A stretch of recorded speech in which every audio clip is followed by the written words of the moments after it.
What was a show like in the Catskills? It was a vaudeville show. It was a combination of musical performances, like from Pesach Kapoorstein and Lillian Lux, who would come and do their bit. There was a harmonica player.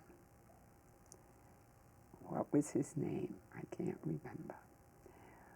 But he was subsequently blacklisted by McCarthy's group.